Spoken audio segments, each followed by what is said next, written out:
Now for a week I was so ill from my wounds that I was unable to be moved, and then I must be carried in a litter till we came to within 3 days' journey of the city of Tenochtitlan or Mexico.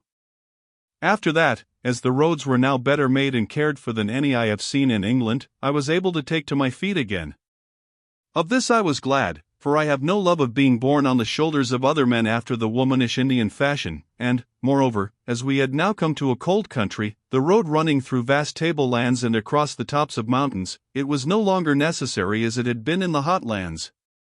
Never did I see anything more dreary than these immense lengths of desolate plains covered with aloes and other thorny and succulent shrubs of fantastic aspect, which alone could live on the sandy and waterless soil.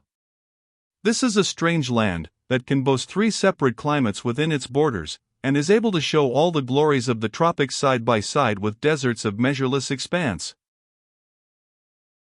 One night we camped in a rest house, of which there were many built along the roads for the use of travelers, that was placed almost on the top of the Sierra or mountain range which surrounds the valley of Tenochtitlan. Next morning we took the road again before dawn, for the cold was so sharp at this great height that we, who had traveled from the hot land, could sleep very little, and also Guatemoc desired if it were possible to reach the city that night. When we had gone a few hundred paces the path came to the crest of the mountain range, and I halted suddenly in wonder and admiration. Below me lay a vast bowl of land and water, of which, however, I could see nothing, for the shadows of the night still filled it. But before me, piercing the very clouds, towered the crests of 2 snow-clad mountains, and on these the light of the unrisen sun played, already changing their whiteness to the stain of blood. Popo, or the hill that smokes, is the name of the one, and Ixtac, or the sleeping woman, that of the other, and no grander sight was ever offered to the eyes of man than they furnished in that hour before the dawn.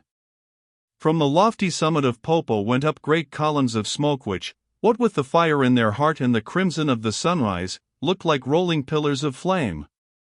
And for the glory of the glittering slopes below, that changed continually from the mystery of white to dull red, from red to crimson, and from crimson to every dazzling hue that the rainbow holds, who can tell it, who can even imagine it?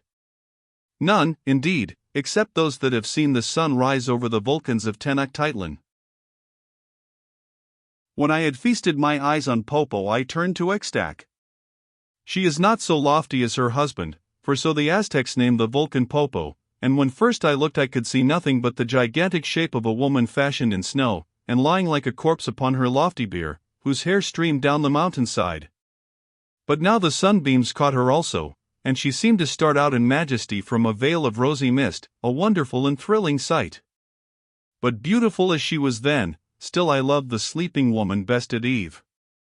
Then she lies a shape of glory on the blackness beneath, and is slowly swallowed up into the solemn night as the dark draws its veil across her. Now as I gazed the light began to creep down the sides of the volcans, revealing the forests on their flanks. But still the vast valley was filled with mist that lay in dense billows resembling those of the sea, through which hills and temple tops started up like islands. By slow degrees as we passed upon our downward road the vapors cleared away, and the lakes of Texcoco, Chalco, and Xochicalco shone in the sunlight like giant mirrors. On their banks stood many cities, indeed the greatest of these, Mexico, seemed to float upon the waters. Beyond them and about them were green fields of corn and aloe, and groves of forest trees, while far away towered the black wall of rock that hedges in the valley. All day we journeyed swiftly through this fairyland. We passed through the cities of Amaquem and Ajotzinco, which I will not stay to describe, and many a lovely village that nestled upon the borders of Lake Chalco.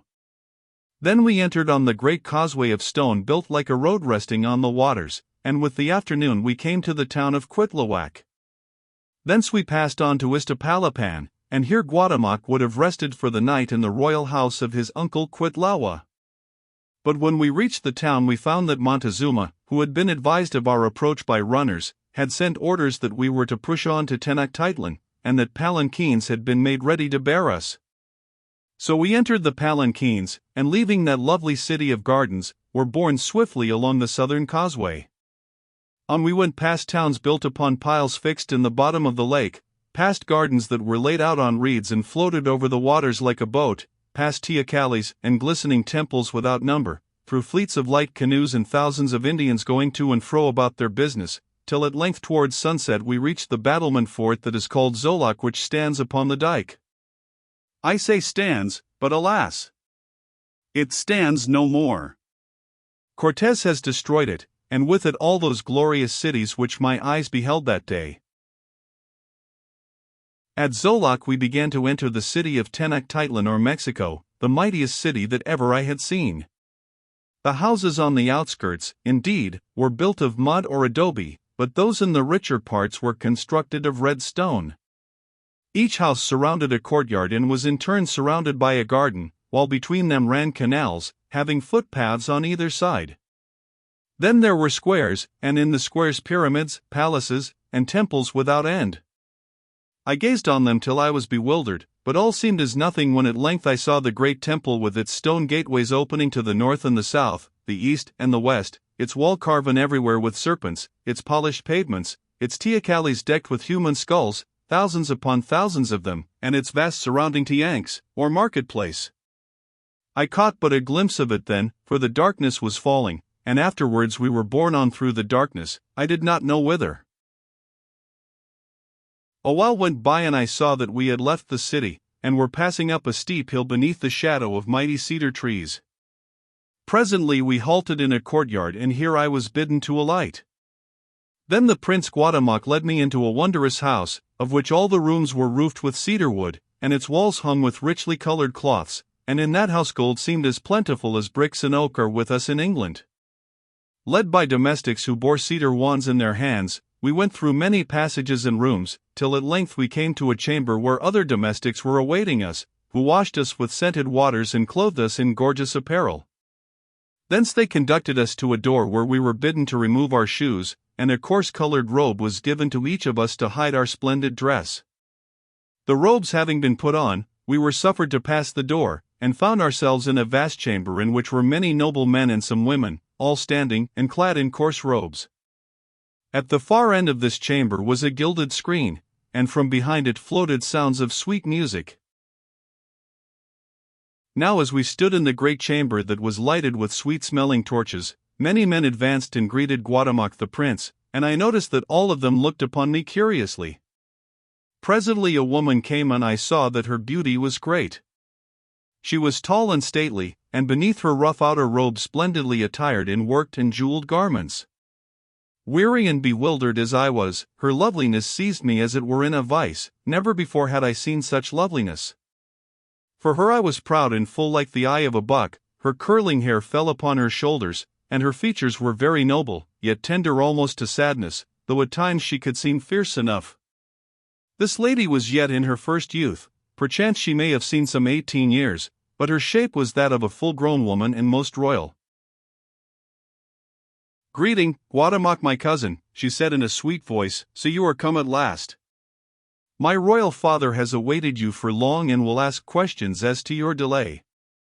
My sister your wife has wondered also why you tarried." Now as she spoke I felt rather than saw that this lady was searching me with her eyes. "Greeting, Otomi my cousin," answered the prince. "I have been delayed by the accidents of travel. Tabasco is far away, also my charge and companion, Tuli," and he nodded towards me, "met with an accident on the road." "What was the accident?" she asked. "Only this, that he saved me from the jaws of a puma at the risk of his life when all the others fled from me, and was somewhat hurt in the deed. He saved me thus, and in few words he told the story." She listened, and I saw that her eyes sparkled at the tale. When it was done she spoke again, and this time to me. "Welcome, Tuli," she said smiling. "You are not of our people, yet my heart goes out to such a man." And still smiling she left us. "Who is that great lady?" I asked of Guatemoc. "That is my cousin Otomi, the princess of the Otomi, my uncle Montezuma's favorite daughter," he answered. "She likes you, Tuli, and that is well for you for many reasons." "Hush! As he spoke, the screen at the far end of the chamber was drawn aside. Beyond it a man sat upon a broidered cushion, who was inhaling the fumes of the tobacco wheat from a gilded pipe of wood after the Indian fashion. This man, who was no other than the monarch Montezuma, was of a tall build and melancholy countenance, having a very pale face for one of his nation, and thin black hair. He was dressed in a white robe of the purest cotton, and wore a golden belt and sandals set with pearls, and on his head a plume of feathers of the royal green. Behind him were a band of beautiful girls somewhat slightly clothed, some of whom played on lutes and other instruments of music, and on either side stood 4 ancient counselors, all of them barefooted and clad in the coarsest garments.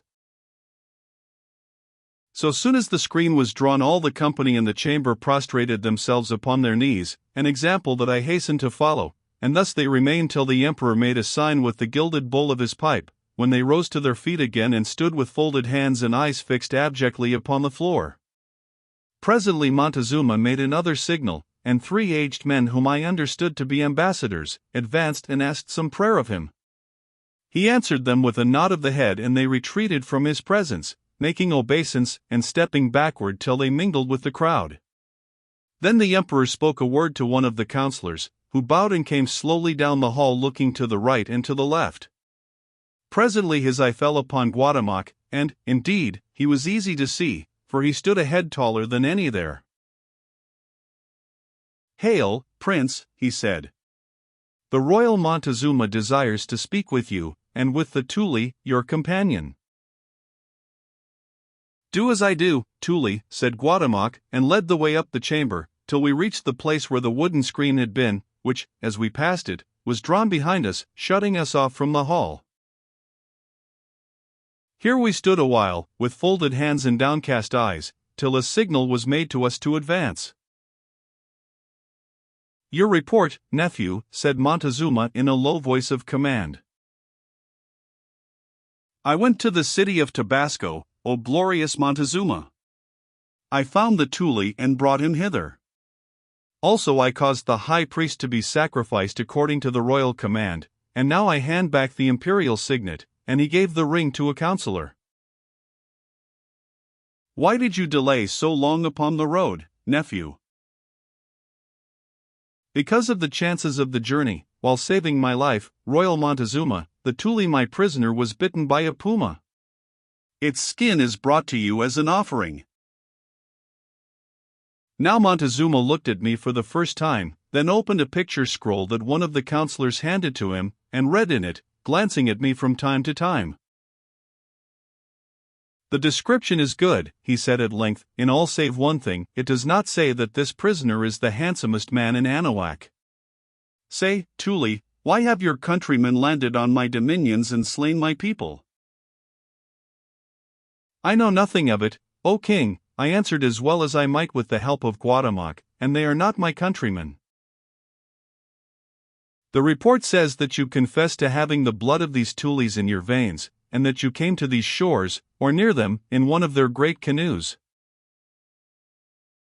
"That is so, O king, yet I am not of their people, and I came to the shore floating on a barrel." "I hold that you lie," answered Montezuma frowning, "for the sharks and crocodiles would devour one who swam thus." Then he added anxiously, "Say, are you of the descendants of Quetzal?" "I do not know, O king. I am of a white race, and our forefather was named Adam." "Perchance that is another name for Quetzal," he said. "It has long been prophesied that his children would return, and now it seems that the hour of their coming is at hand," and he sighed heavily, then added, "Go now. Tomorrow you shall tell me of these Tulis, and the council of the priests shall decide your fate." Now when I heard the name of the priests I trembled in all my bones and cried, clasping my hands in supplication, "Slay me if you will, O king, but I beseech you deliver me not again into the hands of the priests." "We are all in the hands of the priests, who are the mouth of God," he answered coldly. "Besides, I hold that you have lied to me."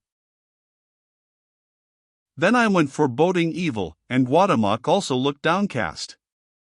Bitterly did I curse the hour when I had said that I was of the Spanish blood and yet no Spaniard.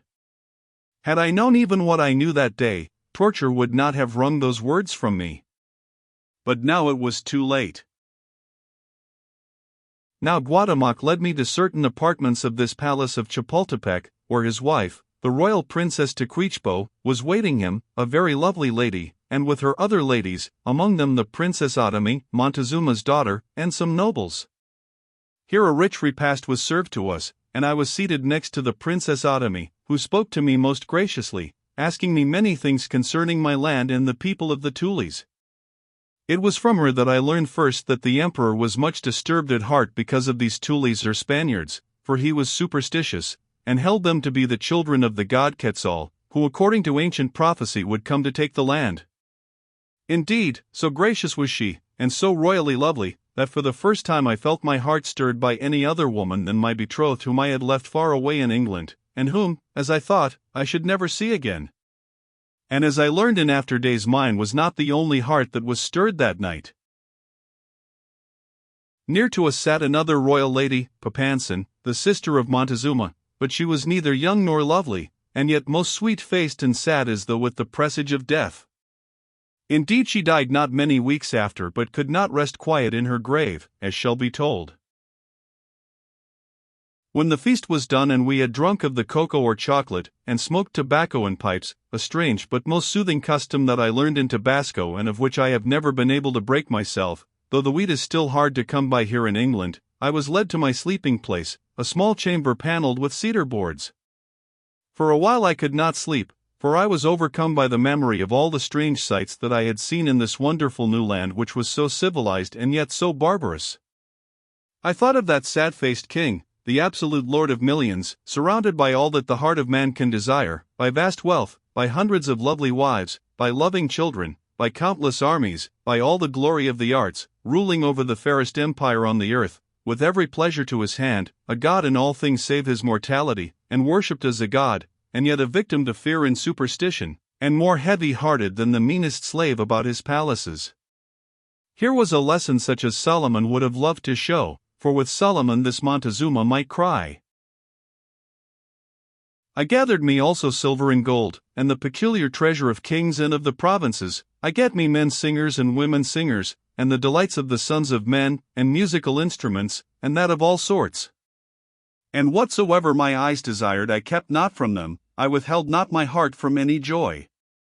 And behold, all was vanity and vexation of spirit, and there was no profit under the sun.